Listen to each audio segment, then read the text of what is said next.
RawTake, everyone, the lifeline to your unfiltered media experience. And before we start the show, don't forget to like, comment, and subscribe. I'm your host, Gion Thomas, and this is my co-host, Archie, and this is the Monday live stream. And we have Chase West, candidate for Texas Rep.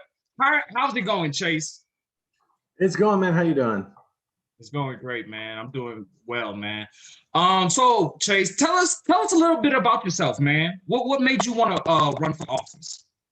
So, I'm a Houston native. I've lived out in this area since I was 2 years old. The first house that my parents bought, I could actually walk to catty corner from where I live now. Kind of the thing about this community is it's a place where like families move and like they don't leave, and then their kids grow up and they raise their families here, so a lot of the people that I live around are people that I grew up with, went to some of the same schools. And what I've seen just throughout time with our local representatives is that the people that are elected, they aren't doing anything in the communities. They show up when it's, when there's a catastrophe. They show up when it's election season. They're knocking on your door asking for your money. But in the daily stuff, when they're not in session, they're nowhere to be found. And the one we have currently is nowhere to be found half the time anyway, even when he is in session. I've been into politics for a long time, since I was about 8. And like, I know I'm a weirdo because I'm one of the few people who can sit there and watch like, national and local politics and stream the Texas Ledge sessions, online and stuff. Most people can't put up with that. But I mean, I'm a regular guy. I'm not rich. I'm not a lawyer. I'm a musician. I'm not your normal politician because I'm not a politician. Someone's got to stand up and actually, take into account what the people of this area want and are asking for. And I haven't seen it by politicians. So I'm throwing my hat in the ring and I'm going to see what happens. I want to make some positive change.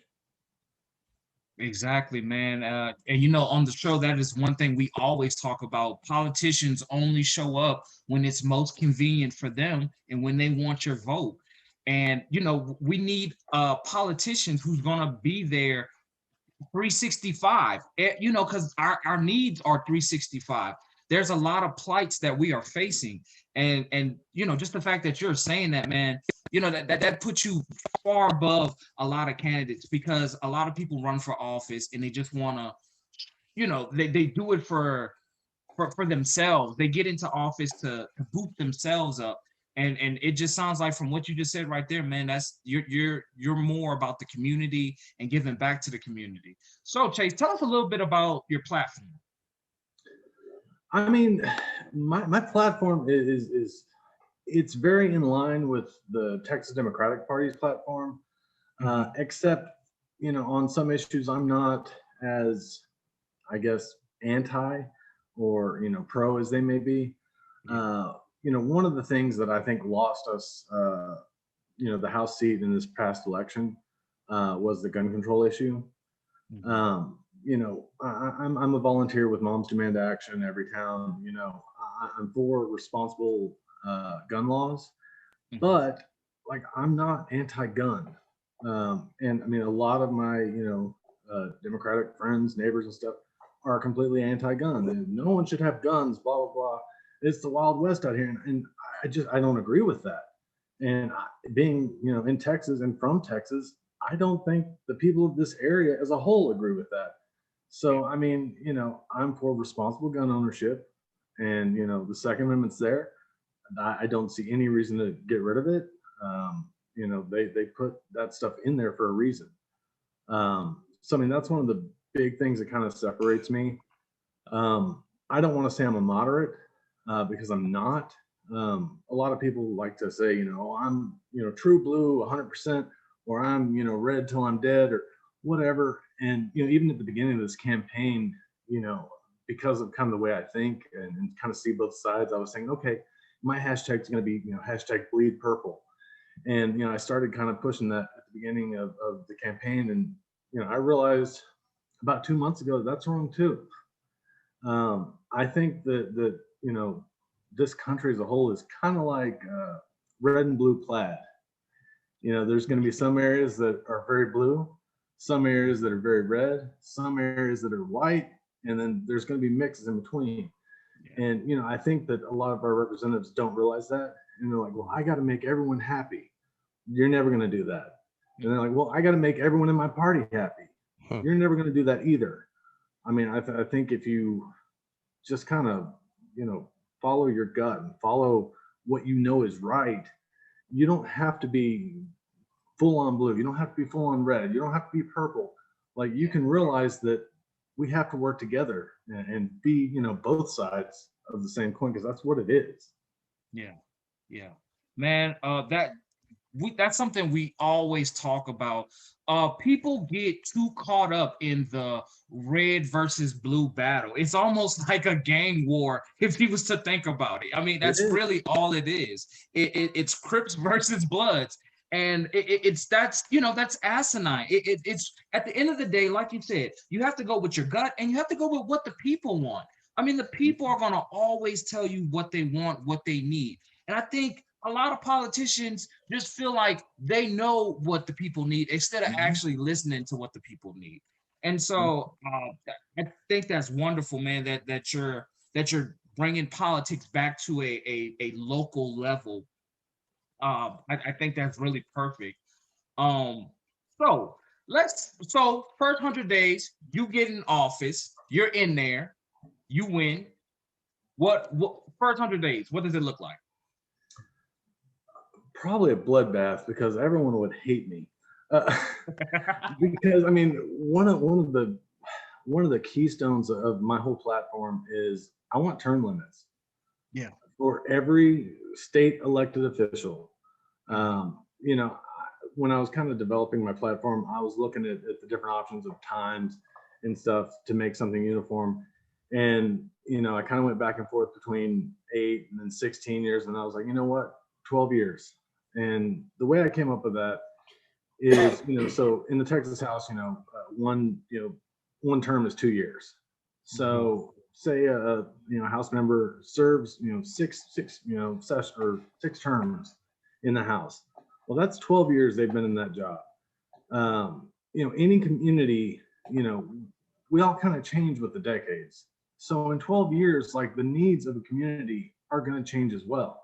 And when you've got representatives who've been there for 25, 30, however many years, they're not going to change with their community. And if they're incumbents, I mean, they just get elected over and over and over again, and it's so easy. But with the way that I want to impose the term limits, so say you become a House representative, you serve your 12 years. Well, then you can go and run for Texas State Senate if you want, and you could serve 12 years there.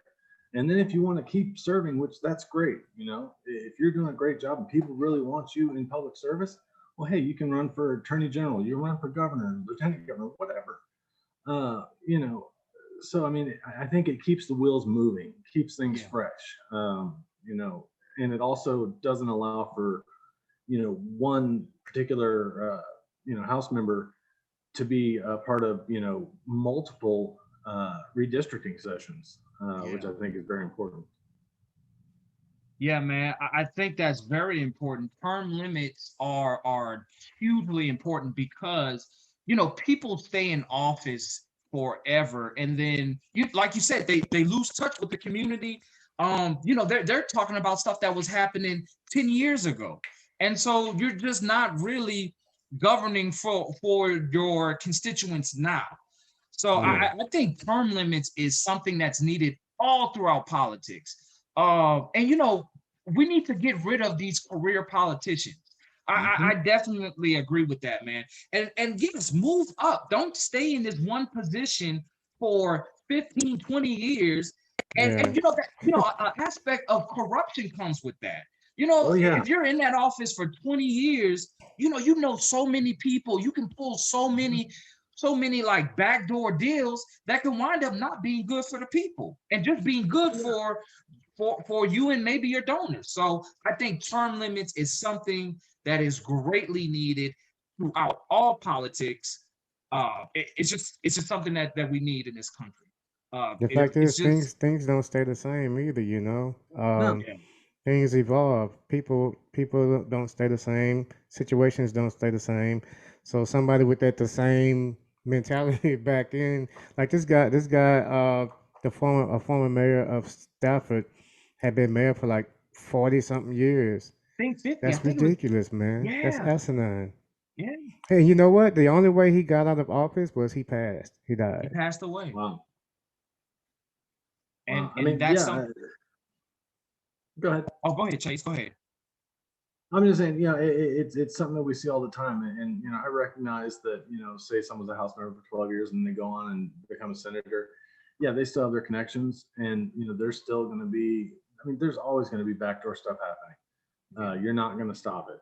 I mean, it's all based on integrity. So, I mean, I realize that stuff will still exist, but I think when you're faced with your own mortality, you know, as an analogy, obviously. But Yeah, when you're yeah, faced with that, like I think you're more inclined to actually do your job, as opposed to trying to make these big friends with lots of money. I think if I've only got 12 years here, max, I think you're more inclined to do what you're supposed to do. yeah. Yeah, it definitely holds people feet to the fire and it makes them more active. Like you're saying, like, oh, I have to do something, or I could get out and then then I can. So Chase, this is what I have. This is a question that I have. So Right. with this policy that you wrote on term limits, now can they, if they lose a term, does that like reset, or is it like No. 6 sessions altogether, or is just 6 sessions in total, or 6 terms in total? Well, I mean, not every official has a 2-year term, but we'll just use the House for example. Mm-hmm. Like, say you win, 2 elections, then you lose 2 elections. Well, you've still got 4 that you can, win. I Okay. mean, it's 12 years total in one, position. Yeah. And because of redistricting and stuff, no, it would not cover, if you change districts, because that's a cop out. I mean, if you've been a state representative for 12 years, that's it. Same with state senator and the other positions. Yeah. So Jay, this is another question I have. Tell us a little about the redistricting of this district. I know that things are kind of up in the air with this district because they're going to redistrict the lines, and the candidates kind of don't know where their constituents are going to be at. So can you talk a little bit about that? Well, I can. I was hoping that you would know something more. No. So it's very up in the air, and there's so many balls in the court, and there's so many deadlines that Abbott might have shot himself in the foot with his veto of Article 10, because, like, so August 20th, if we don't have legislative funding, the council that approves any kind of redistricting or anything like that, they're not paid, so they don't work. And there's also a deal in the Texas Constitution that says that redistricting has to be done in the regular session. Otherwise, the Texas Legislative Council, I believe it's called, which is the governor, lieutenant governor, speaker of the House, and someone else who I don't remember, they basically draw the state legislative lines, and that's it. But they have to do that within like 90 days of the end of the regular session, which there's no evidence of that happening.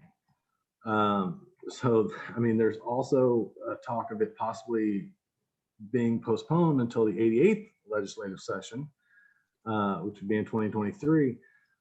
No one knows. But the way I look at it, as far as me running, I mean, right now I'm in the district I'm in, and I know that the people in my neighborhood will be in that same district, and probably the people within, square mile, maybe 2 square miles, will be in the same district as me.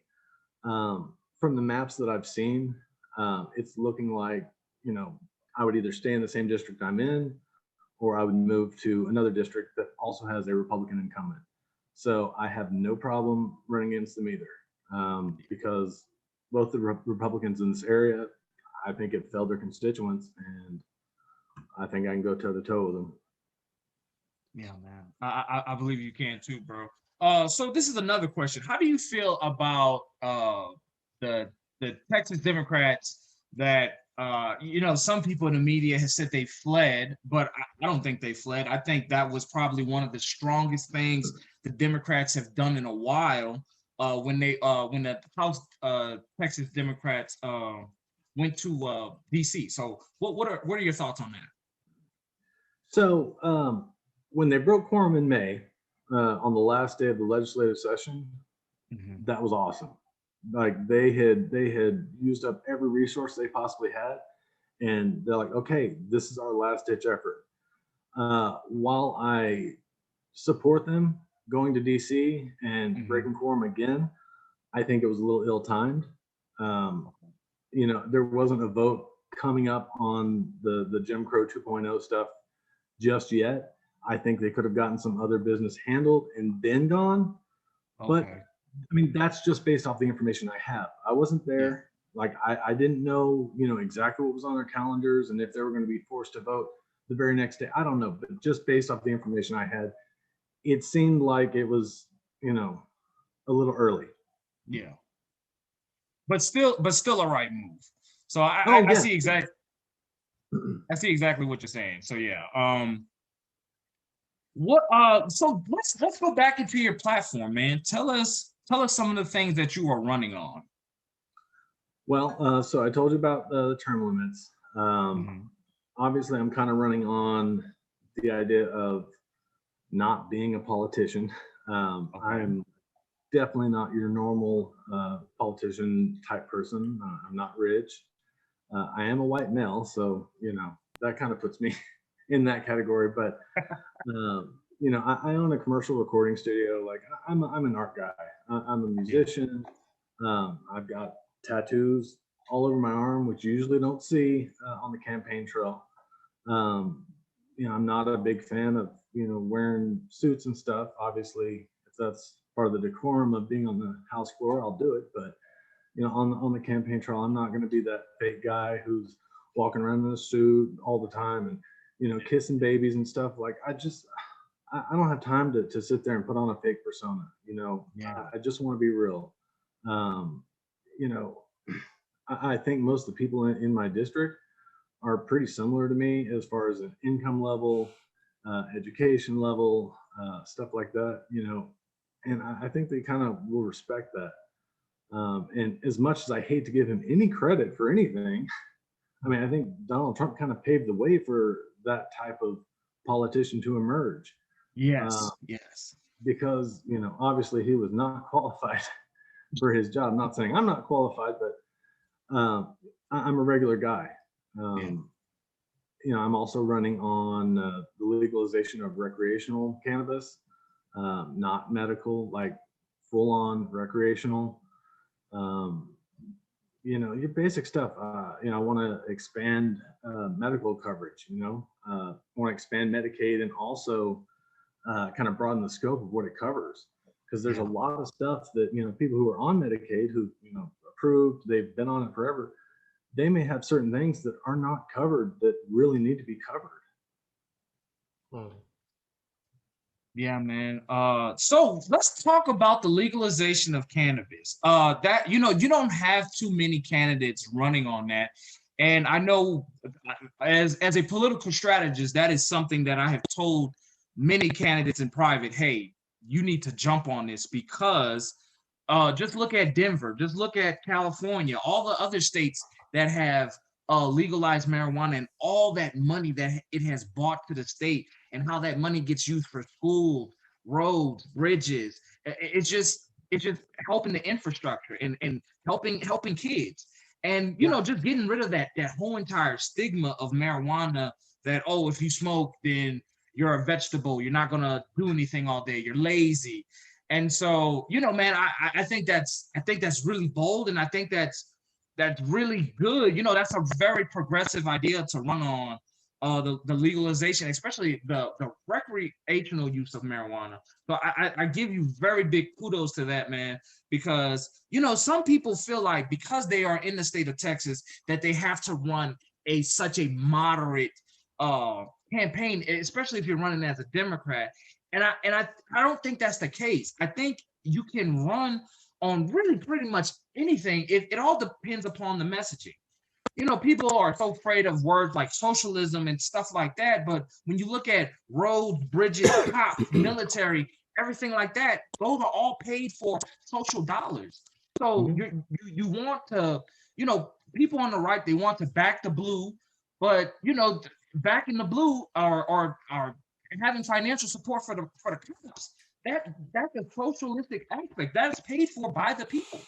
So Right. I just, like I said, man, I think words and terms get thrown around, and running on cannabis is a really good thing for Texas. I think if people was to run on that more, if more Democrats were to run on that, we would see more people in office. Yeah, well, I mean, just think about a lot of the problems that Texas has. I mean, we don't really have a funding problem right now, but look at property taxes. People have been, just getting drenched in property taxes, and the Republicans have been promising for decades, oh, we're gonna take care of it. We're gonna lower your property taxes. And I mean, we've had a Republican trifecta for what, 30 years now, something like that. Yeah. I mean, they haven't done it, and they want to blame the Democrats. Well, last year alone, Colorado brought in $387 million in marijuana tax revenue. So think about how much we could take from property taxes that we're charging people from that, just to give them some relief. And then we could put some towards education. Then we could put some towards community health centers, and then put more towards infrastructure and funding the police and all these other programs. Like, there's so much money to be made. And then we also have an employment problem. People don't have jobs, or at least sustaining jobs in Texas. They estimate 25 to 30,000 new jobs in the cannabis industry in the next 5 years. So why can't Texas have some of those? And then kind of people will ask, well, why not just for medical? Because it's if you wanted to be in medicine, it should just be medical. Well, the problem with that, and I know you're from New Orleans, so I don't think you were here when that was going down, but in the mid 2000s to about 2011, 2012, there was a huge opioid crisis in Houston. And there were pill mills on every corner. You'd go to the doctor, you tell them, oh, my back hurts, and they'd write you scripts for opioids. They'd write you scripts for benzos. They'd write you scripts for muscle relaxers. And this was an industry that elected officials, the cops, the big pharma, everyone was in on it. And people were dying of overdoses left and right. Now, granted, you can't overdose on marijuana. But if we open the gateway just for medical, we're going to have weed mills. And like, who are we helping with that? Because anyone who wants it is going to be able to get their medical marijuana card and going to be able to get. So why not just, go straight to, because everyone who's done the medical thing has gone to recreational. So why not, learn from their mistakes and just do it? It's a lot safer than alcohol. And I mean, I personally, I can't stand it. Which people are like, really? Like, you're pro weed, but you can't stand it? No, I hate it. I hate the way it makes me feel. I was young once, and it's not my thing. Yeah. But I see the benefits that it has, and if we treat it, criminally like we do, alcohol, got to be 21. Don't drive messed up. I don't see the cons to legalizing. I really don't. Yeah, Chase. I mean, we still have those same pill mills, man. Like, I don't know if they're on every corner, but I know since I graduated out here in Texas in 2011 from Katy High School, and since I've graduated, man, I've lost on hand like 7 or 8 friends from this opioid epidemic. And Mhm. it's just sad, you know, because these are young kids who didn't even get to make it to their 30s, who some didn't even get it to make it to their 25th birthday, and they passed away. And you know, like you said, man, so many people are benefiting from this. Big pharma, the police, because they didn't have to arrest people. You know, it's just such a money thing. It's just such a money pyramid. And Yeah. you know, another way that I look at it, it's a freedom thing. People in America should have, you have the right to do what you want to do with your body. If you want to smoke a little bit of bud, then that should be your right. You should, the government shouldn't have to tell you, hey, you can't smoke weed. Like, what that's so I definitely, like I said, man, that is really, really good that you're running on cannabis, term limits, very I don't and you kind of, you said you're a regular guy, but you know, people are gonna try and throw a label on you. What if somebody was to call you like a progressive candidate? Would you take that term, or would you kind of like shun away from it, or it just doesn't really matter? I mean, I'd take it happily, because even though the modern definition of progressive would be left wing, if Mhm. you really look at the root of the word, progressive means progress, looking Yes, towards the future. I don't exactly. care if you're Republican or Democrat. If you are progressing the narrative and not just sitting still, you can call me progressive all day long. Uh, Yeah. so yeah, I have no problem with that. And I think, we tend to subcategorize, I mean, we even do it. We subcategorize ourselves into so many different little, niche genres, and Yeah. it almost seems exclusive. And I mean, I think It's that's one of cliquish. the, It's very cliquish, like high school.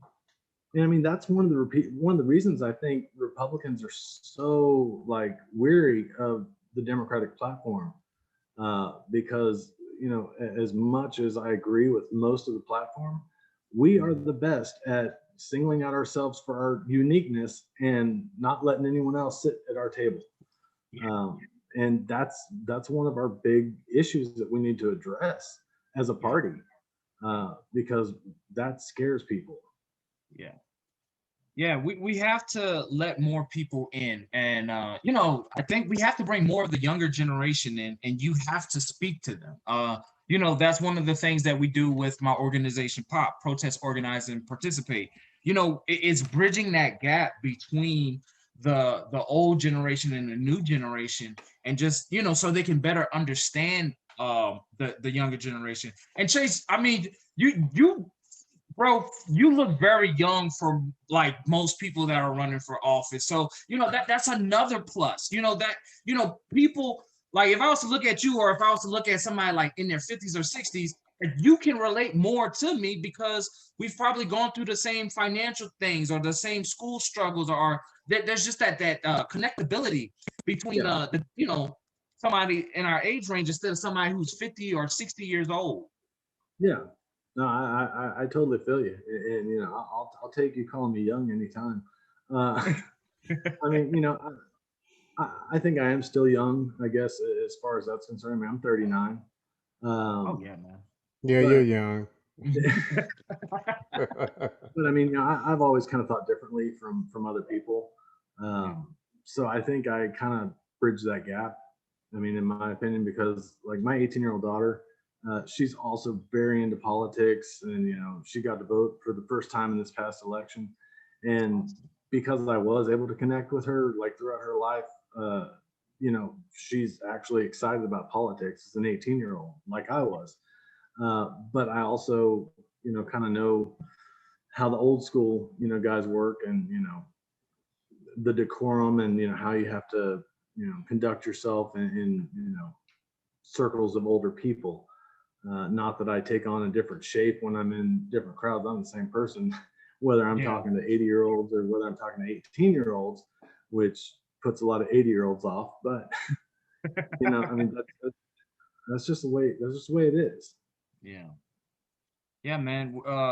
You know, like we said earlier in the live stream, we don't need any more of these career politicians. We don't need people who's trying to read the room to see what's going to get them the most claps and handshakes.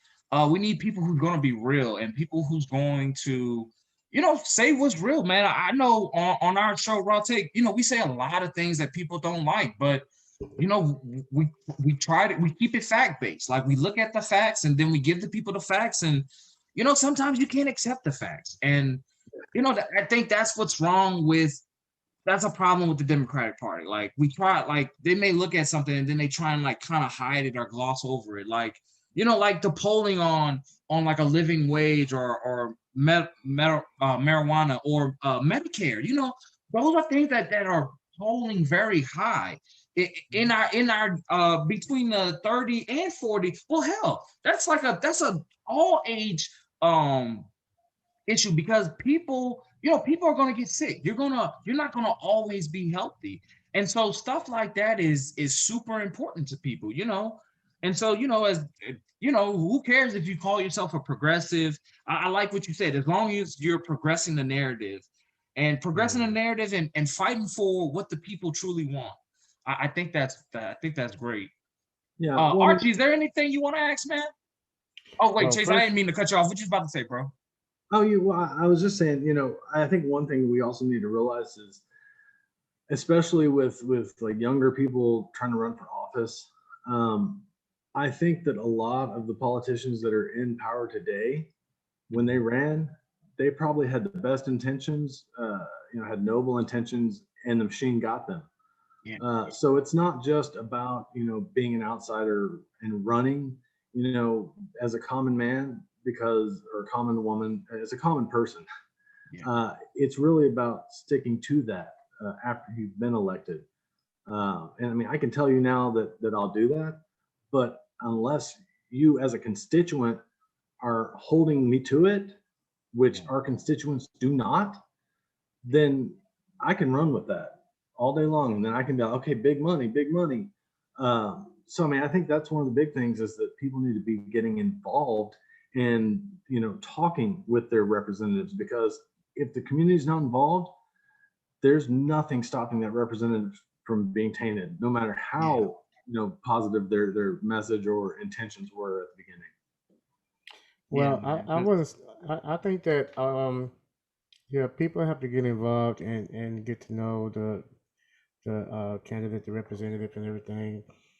But I still would say it's still the representative's job to stay true to course. Whether the people click with them or not, you still get in the office to do a job. And if you have policy, if you have standards, you should not let the lack of people participating with you stop you from doing those things that you got in office to do.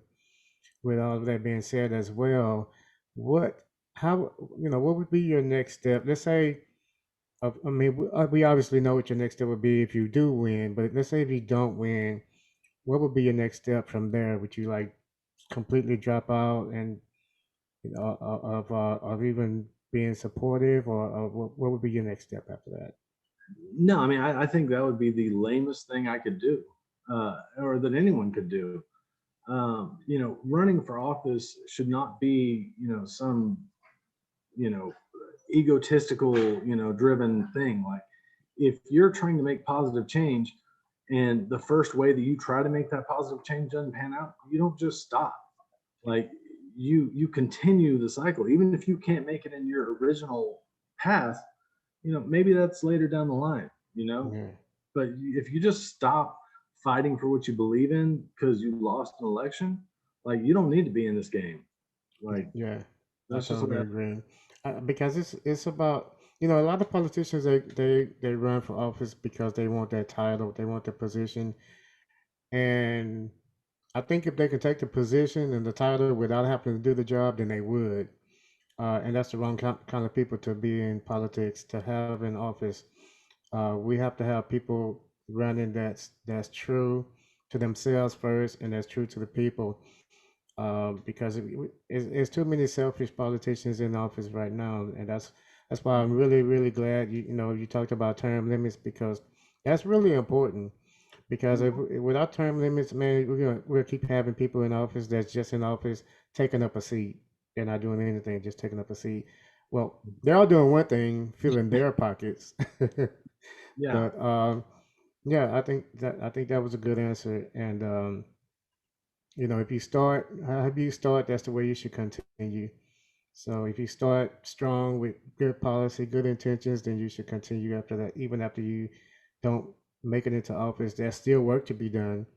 Oh It's yeah. like me and Gion, he has the Pop Initiative. We have this platform, and this is our way of doing work. By informing people, and then with the Pop Initiative, it's about organizing, bridging the gap between the young and the old, and Registering people to also, vote and stuff yeah, like that. registering people to vote, but and also um, y- uh, making the people aware that the younger people matter too, and they have Mhm. they have some good uh, political Instinct. mindsets. They have ideas, ideas that the older people just not going to think of. And so if you bridge that gap, if you organize and you bridge that gap, then maybe we can talk some sense into some of the older people. Not all the old people are just set in their ways, but a Right. lot of them are, and that's what we need to change. And if you get in office, you are pretty young. I just hate to be the one to tell you that, but you are. But that would be a start. You know what I'm saying? That would be a start.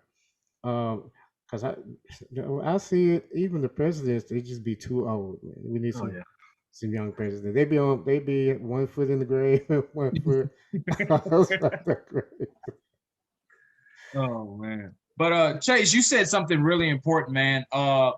Constituents they are not involved in politics.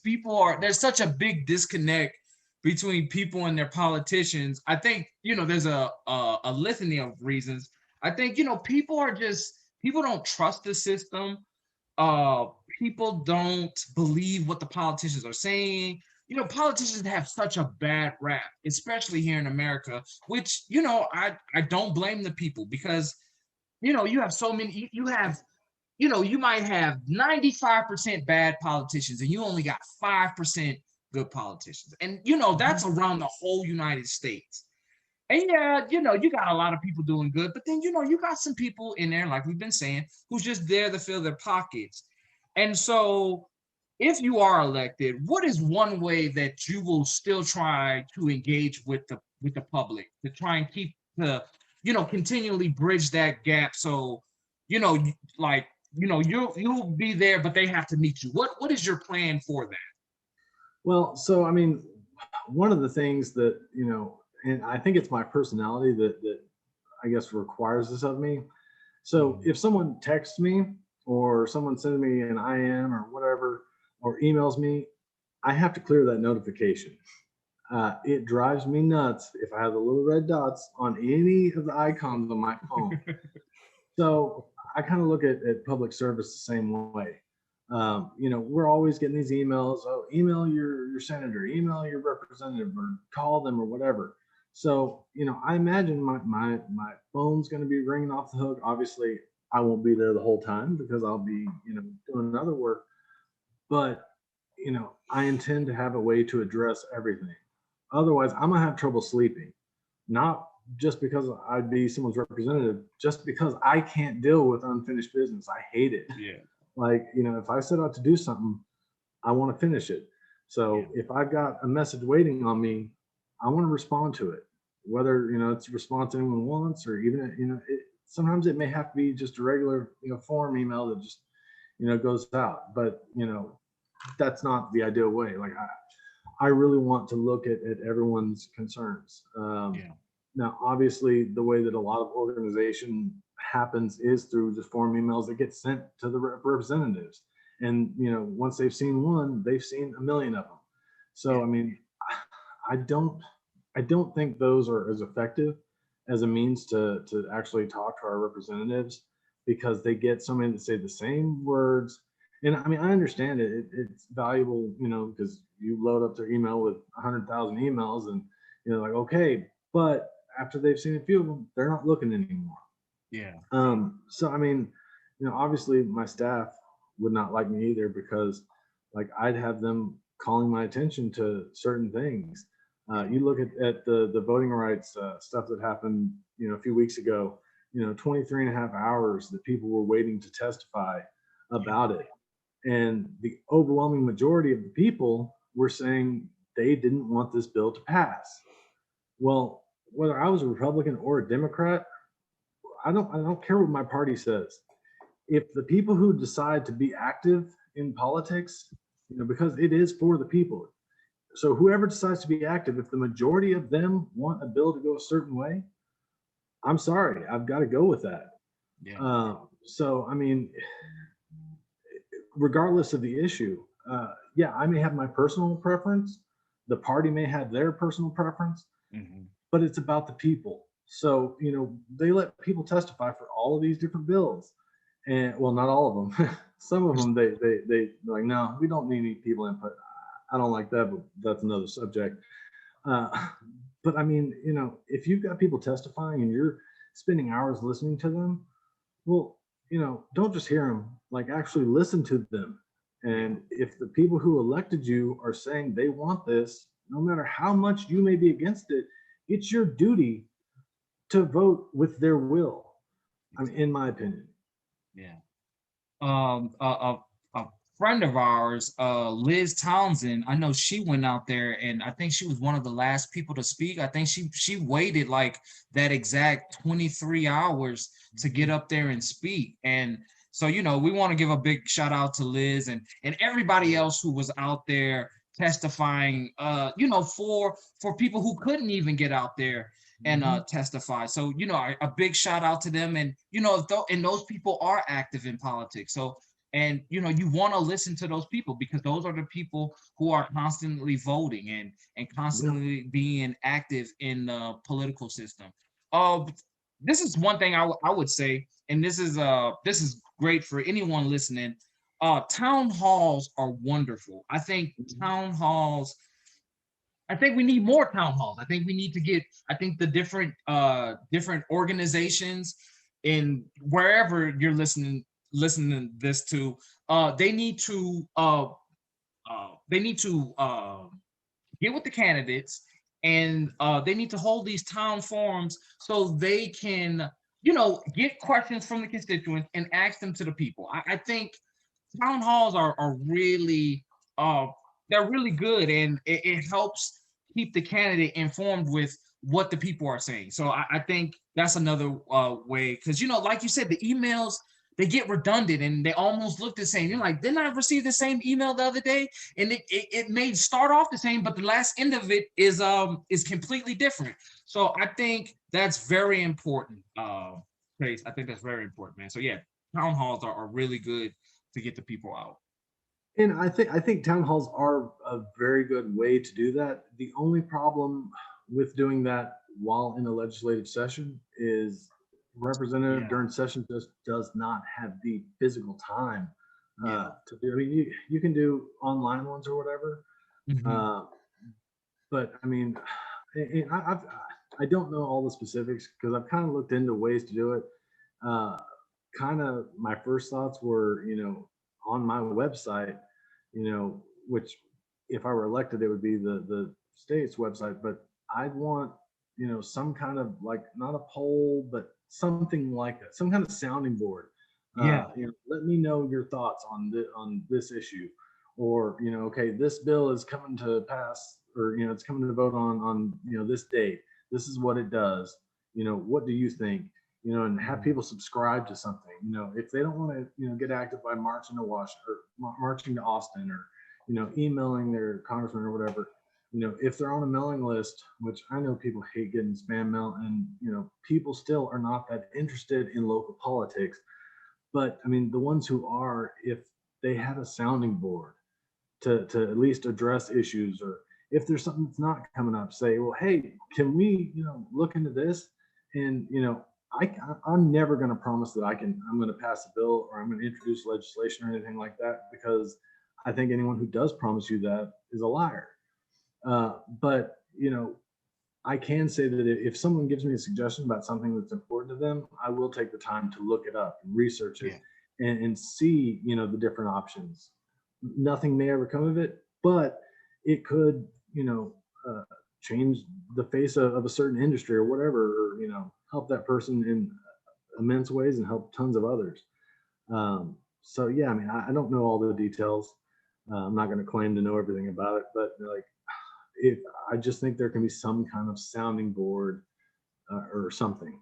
Yeah, to hear from the people. I think, the government should be able to create something like that, but they don't want to, our whole system is built the way it is to keep Republicans in office, especially in Texas, because like Beto says, I believe Texas is a blue state. Texas is just not a voting state.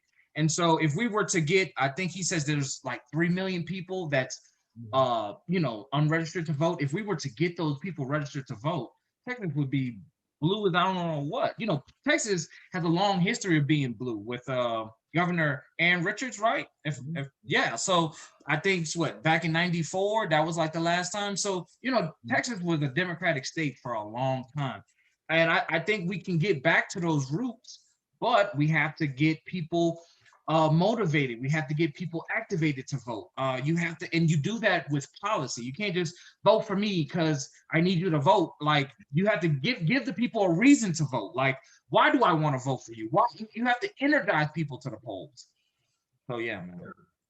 Yeah, I mean, and I mean, one thing that we also have to realize though is, the Democrats, 30 years ago, don't necessarily hold the same values that they do now. And yeah, Texas has a long history of being a blue state, and even further back, before the switching or the kind of, I guess, switch up of policies and whatnot, it was very blue. But that's not necessarily a good thing. So okay, that kind of leads me to something like my first tweet was actually against a Democratic House member, a bill they proposed, HB 49. And basically that was to reinstate straight party voting. Well, I mean, and I know that's kind of a big thing on the Democratic docket, like they want straight party voting again. I think it's a horrible idea. And the reason being, first of all, it allows voters to be lazy. It allows them not to look up any of the issues, not to know who their candidates are. It's like, well, I'm a Democrat, or I'm a Republican, so I'm going to check this one box and I'm going to be done and I can go on with the rest of my day. So I think it kind of fuels that type of apathy towards politics, which is bad. It also makes it a lot harder for any third or fourth parties to have any kind of viable option at having any kind of spot. I think that if we had more parties that actually had viability, I think our country and our state would be in a lot better shape. Because right now we've got two wings of one bird, and even though they both go in different directions, when they're the only one flapping, it's the same machine. Yeah. And if we make it more accessible for libertarians and Green Party and stuff like that, and actually make them an option, well, guess what? Democrats wouldn't have had to break quorum twice in these sessions. People would actually have to hash out ideas and come to some kind of agreement, instead of just saying, oh, well, I'm a Republican, so this is how I'm voting, and I'm a Democrat, so this is how I'm voting. If we had more thoughts going into this whole thing, so that, I mean, that's my take on that. And so that's kind of why I'm not true blue, and but I'm not red. I think there need to be more voices sounding out what they think. Yeah. Chase, you're saying a lot of things that we say on the show, man. It's all about, really, at the end of the day, it's about the policy that you're proposing. It doesn't matter if you're blue, red, green, yellow. It's just a color game. That doesn't matter. It's what you're fighting for at the end of the day, what the policies that you're proposing, and how those policies will like progress change and affect people's lives in a positive way. So I really love that. That's one of the themes of your campaign, man. Like it doesn't matter like if you're red, blue, or whatever. It's really about the policy, and it's about standing up for the people, man, because so much of our politics is just so away from that. Yeah. And it's And like you said, man, that voting blue straight down, that like you said, it continues that apathy of politics. Oh, I did my job. I voted blue, but the person in blue could be taking away your Medicare. You know what I'm saying? Or something like that. So I definitely think, yeah, man, we need more people in politics that have that same line of thinking. That you know, I I hate that vote blue no matter who. And I was like, so what if Hitler was back? Hell froze over. Hitler's back on Earth, and he's running as a Democrat. Is it still vote blue no matter who? Like, Right. no, like that's insane. That's asinine for us to even say that. But I feel like in the era of Trump, it was like if you wasn't a Democrat, then you were a Republican, and it was like that's not how politics work at all. And Mhm. I think there's a way to um, critique.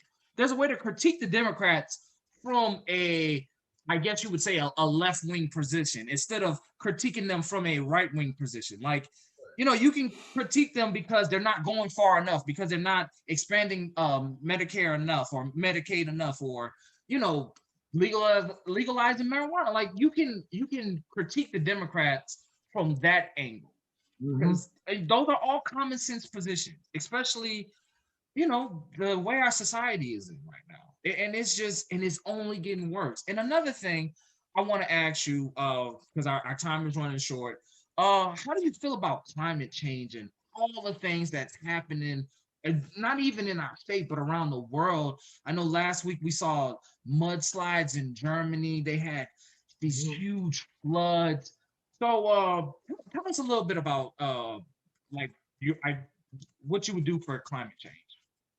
Well, I mean, so I think that the biggest, climate change issue in Texas, or at least that Texas has any control over, is Mhm. oil and gas. Yeah. Um, Unlike many Democrats, I'm not anti-oil and gas. Mhm. Um, like fracking, for instance, if it is done properly and the way that it's supposed to be done, it Mhm. does not cause very much, like it doesn't cause environmental harm, like is being spread around in a lot of left-wing channels. Yeah. It's when it's done wrong or when it's done shoddily that it can cause catastrophic uh, you know environmental issues, Mhm. just like offshore drilling. I mean, we saw the Gulf of Mexico looking like the gates of hell, Yeah. not too long ago, but that was due to error. That was due to negligence. That was due to the company not doing what they're supposed to do. Yeah. But actually, offshore oil rigs, they do more for positive change for the Gulf of Mexico than they do to hurt it in most Mhm. instances. And a lot of people don't realize, like, that natural gas is seeping up already. And if it's left Yeah. untapped, it will, create dead zones of different, animals and species and stuff, and make it where you see all those slicks and stuff like that. So you have to tap it in order to release it. Yeah. And then if they down the rig once it's done and they do it properly, it actually promotes environmental growth around that rig, uh, because of different stuff, on the metal and all. Yeah. Yeah. The eco life, and you don't have the oil killing things. So I could definitely understand that standpoint, man. Yeah. Right. So I mean, I think because big oil always seems to be kind of the enemy, Mhm. for Democrats. I don't think they're all the enemy. I think if we reward responsible, environmental behavior by oil and gas companies, and reward, solar, and wind initiatives and stuff like that, so kind of reward diversification. I think that you know we can all coexist and do better for the planet. Um, as far as uh, when they mess up, well, that's when I think you've got to jump the penalties up, Yeah. because right now they get all this tax breaks and stuff like that, and if they mess up, oh well, maybe we have to pay a few lawsuits or whatever. But as far as the government's concerned, they get a slap on the wrist. Oh, don't do that again. You made us look bad. Like, if they screw up through negligence, let's up the damage. And if they're doing what they're supposed to and they're diversifying and they're, helping, create green and sustaining energy, well, by all means, give them their tax breaks. So, I mean, it's kind of I guess, a weird vantage point to be hearing from a Democrat, I think. But being a Texan, I think it's a common sense approach. Well, I think just like with guns, when I have one-on-ones with candidates, I always tell people, like, if you're running as a Democrat, like, don't even touch the gun thing. If you want to run on guns, like, oh, I want to ban AR-15s, like, that messaging is never going to work in Texas. I mean, I have guns. I mean, I'm a gun owner. I like guns, so no, I just, and I think there's a lot of people who do responsible gun ownership. You will have your cracks through the system, but I think overall, especially here in Texas, because guns is like part of the culture here in Texas. It's what we have down here is very different, very different. And so, you can't really apply that blanket like kind of messaging all over the place, because it's just some places it's not going to work. And I think that kind of applies to oil and gas. I just want our system to just, like you said, like, if they mess up, they need to be held accountable. Penalties need to be harsh. I mean, real harsh. Like, oh, shoot, like, maybe we shouldn't do this again. Like, we gotta, dot our I's and cross our T's. And I also think, we do need more solar panels and stuff like that. And then if you have companies switching more to that, then yes, incentivize them, because, that's the right thing. And that's what we want more companies to do. So if you see Shell or Exxon doing that, give them their props, give them their flowers. But when they screw up and, they got an oil leak or something like that, then drop the hammer. That's what they, we have such a business friendly economy, and I understand that, but you have to hold these people accountable. I mean, and you look at back in like the turn of the century, back in like the 1900s, they held the companies accountable. They broke them up because they saw the monopolies, they saw the corruption, and they broke them up. And I think that's definitely something that we need to get back to, just holding companies more accountable and dropping the hammer when they mess up. Yeah, well, I mean, you also mentioned something that brings up something to my mind. You're talking about Mobil, Shell, Exxon. A lot of neo-Democrats will say that capitalism is the enemy, and I disagree with that. I don't think you can have the American dream without capitalism. But like you said, we broke up the monopolies, but what we have now is oligopolies in every single different sector. Like, you tell me any type of sector of business that regular Americans use at any given time that doesn't have a big four. I mean, your cell phone, your cable provider, your oil and gas company, that everything has a big four. The planes, everything. There's a big four. And when you have these companies that are just merging and becoming these super corporations, and there's only four big ones, well, guess what? You get this idea that, oh, I have a choice. I can choose Delta over Southwest or whatever. But they're really all hitting you at the same time, because they're saying, okay, well, this is what we're going to do, and you get your market share, you get your market share. And a lot of people don't realize that. They're like, we don't have monopolies anymore. No, we don't. We have oligopolies. And exactly, that's what's making the little man, not have any voice. Yeah, man. That's another thing we talk about here on the show. A 2014 Princeton review says our democracies more ran like an oligarchy. We have these few people, that we have the very small in the positions of power making, decisions for everybody. And, our founding fathers never wanted that. And so, and like you said, man, they get together in these backdoor deals, and they do the little, I don't even know what to call it, but like, you know, up and down, like, oh, I go up and you go down, but then, you know, 2 months from now you go up. And so, yeah, man, it's that's something that definitely also needs to be addressed. Yep. Archie, do we have any comments from our people? No, we didn't have any questions or anything. It's a good time to maybe ask it if any viewers on. Do y'all have any questions for Chase West? He's running for Texas State Rep. That means he's gonna be representing us in Texas. Yeah, It's and all he's just gonna be angry faces. so yeah, and you know, a lot of people like in the Katy area, is that where the bulk of your constituents are, Chase? Um, Population wise, yeah. By actual geography, it's about half. Right now, my district is comprised of a big, like the most of the Harris County portion of Katy, parts of Cypress, and parts of West Houston. Okay. Okay. Yeah, that's a very that's a wide district. Is it cut out funny? Is it gerrymandered like crazy?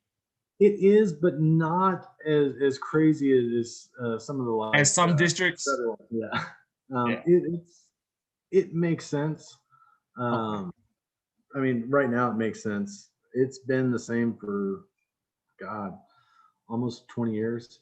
I think the last time it really significantly changed was in like 2003. Okay.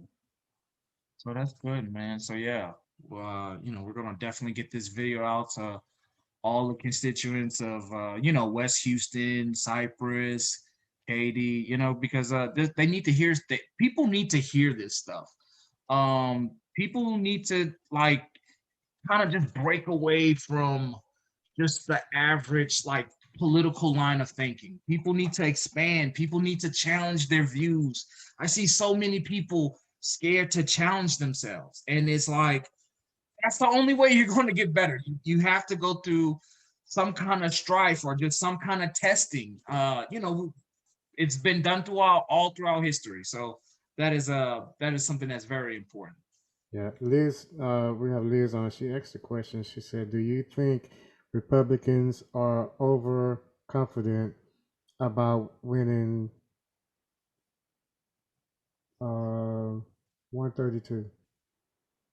I would imagine so. Right now, Mike Schofield is the representative for 132. And I mean, I think he was shocked when he lost in 2018. But his bankroll and his attendance in the Texas House when everyone was actually there shows that he's pretty confident that he's got it. But I'm not so confident for him. So, if things continue the way they are, will that be the guy that you're running against? Yes.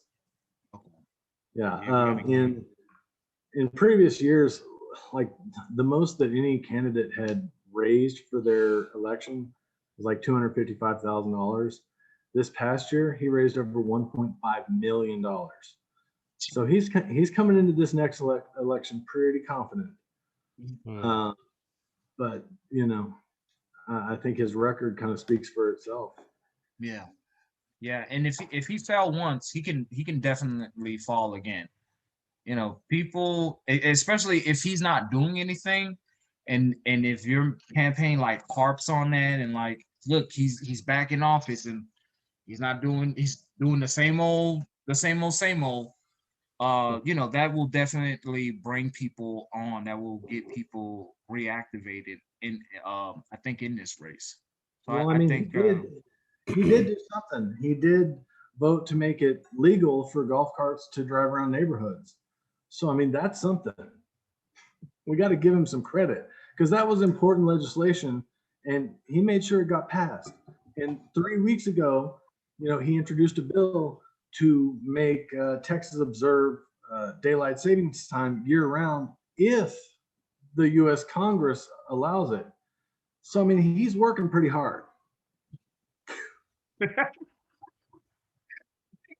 golf carts in neighborhoods. It's a very important issue, Gion. Like, don't take it lightly. So when Wow. people start getting hit on in them golf carts, then Oh, don't worry. He sponsored so many frivolous lawsuit legislation that, he'll make sure they don't get what they need. Wow.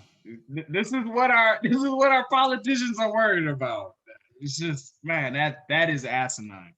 That is Yes. asinine. So Chase, man, tell the people about your platform, because we're about to head out of here, where they can find you, all that stuff, man.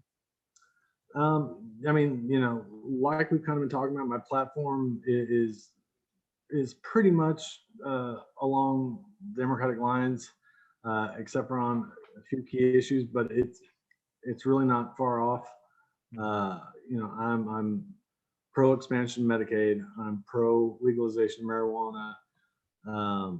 Along with that, I'm pro releasing the nonviolent drug possession offenders that, the state's spending $42 billion on? No, $42 million a year on just to incarcerate. So yeah, I'm for that. I'm just pro the average person. Like I'm just tired, and like I'm not too tired to keep fighting, but I'm just tired of regular people not having any say, and that's really what I'm running on. The website is www.west4fortx.com. Twitter is West4TX, at West4TX. Facebook is at West4TX. Trying to get that, branding down to where it's just the same thing for everything. Yeah. Man. But yeah, and I mean, if anyone has any personal questions for me, they can email me at chase@west4texas.com. I'd be glad to respond. I've already had a few people from different parts of the state email me about this and that. And I responded to them. They haven't responded back. I think they were a little shocked, but yeah, like don't hesitate to reach out, because I'm not here for myself. I'm here for the people that I live around, and if in office, for all of Texans. Exactly, man. So that is beautiful, man, and we need more. I know you said average or common people, man, but if that's what it's going to take to rescue and save this system, then we need more average and common people and more young people. And so we're going to put all of Chase's info in the description. Y'all be sure to hit this man up. Y'all, just ask him his questions, donate if you can, because we need more young people. We need more active people in office. And so, Chase, I want to thank you for coming on the show, man. Thank you for giving us your perspective. Thank you for giving us your raw take on things. Man, yeah, this was a great interview. I want to tell everybody before we go, like, comment, and subscribe. Hit that notification bell so you don't miss out on any uploads. Y'all have a blessed day. And also, you can find us anywhere where you listen to podcasts. Peace.